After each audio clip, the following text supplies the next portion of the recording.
క్రైస్తవ కుటుంబంలో రక్షింపబడిన భార్యాభర్తలు, ఒక అవిశ్వాసి ఇంకొక విశ్వాసి, అందుకని విజ్జోడుగా ఉండమని బైబిల్ చెప్తుందండి. అన్యులతో విజ్జోడుగా ఉండమని బైబిల్ చెప్పట్లేదు, కానీ అవిశ్వాసులతోనే విజ్జోడుగా ఉండమని చెప్తుంది. అంటే నువ్వు మ్యారేజ్ చేసుకునే దానికంటే ముందు నువ్వు క్రీస్తును నమ్మని వ్యక్తితో నీ వివాహ బంధాన్ని కలుపుకోకూడదు, కుటుంబ జీవితాన్ని ఏర్పాటు చేసుకోకూడదు. అలా ఏర్పాటు చేసుకుంటే ప్రమాదం ఏంటి అంటే నీ జీవితంలో గొడవలు.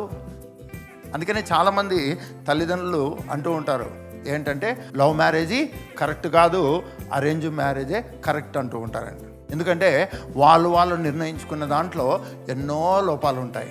వాళ్ళు నిర్ణయించుకునే దాంట్లో ఎన్నో లోపాలు ఉంటాయి. పెద్దలంగా మేము చూసి పెళ్లి చేస్తాం కాబట్టి అది పర్ఫెక్ట్గా ఉంటుంది అని అంటారు. ఇప్పుడు తల్లిదండ్రులు పెద్దలు చూసే పెళ్లి చేస్తేనే పర్ఫెక్ట్ అనుకుంటే మరి దేవుడు చేసే పెళ్లి ఇంకెంత పర్ఫెక్ట్ ఉంటుంది?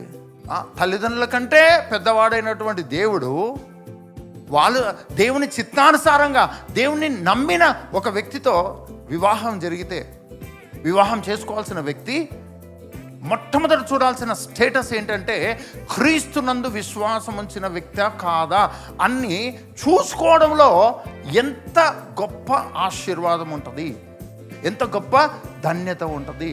చాలామంది ఫులిష్ క్రిస్టియన్ పేరెంట్స్ ఏం చేస్తారంటే వాళ్ళకి నచ్చాలండి. వాడు క్రీస్తు నమ్మినా నమ్మకపోయినా పర్వాలేదు, కొంచెం చర్చికి వెళ్తాడులే, పర్లేదులే చూసుకుందాంలే అని పెళ్లి చేస్తారండి. వాడు కొంచెం వెళ్తాడు, ఏం చేస్తాడో తెలుసా అండి?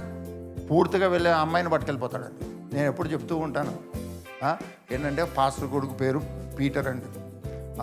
పీటర్ అని పేరు పెట్టుకున్నాడు, పాస్టర్ కొడుకు అనేసరికి ఈ ఎస్తేరుకు గుడ్డిగా అమ్మ పాస్టర్ కొడుకు వచ్చాడు, అమ్మ పాస్టర్ కొడుకు అంటే మంచి భక్తిపరుడుగా ఉంటాడు, రేపు పొద్దున్నే సేవ చేస్తాడు అని చెప్పేసి పెళ్ళి చేసుకున్నాడు. తీరా పెళ్ళైన నెక్స్ట్ సండే పద వెళ్దాం రెడీ అవ్వు త్వరగా అంటే చర్చి కొనుక్కొని ఫుల్ రెడీ అయిపోతుంటుందండి. కానీ మనోడు కారు తీసుకొని చక్కగా కొత్తగా రిలీజ్ అయిన మూవీకి తీసుకెళ్తాడండి. పీటర్ అంటది, ఏం ఇస్తారు చెప్పు అంటాడండి.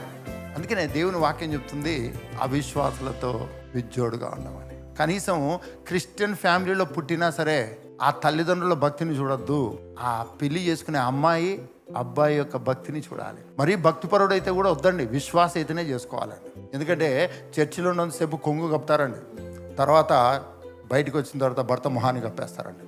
ఆ డేంజర్ ఉంటుంది. అలాంటి భక్తులను చేసుకోవద్దు. అందుకనే అవిశ్వాసులతో విజ్జోడుగా ఉన్నాను.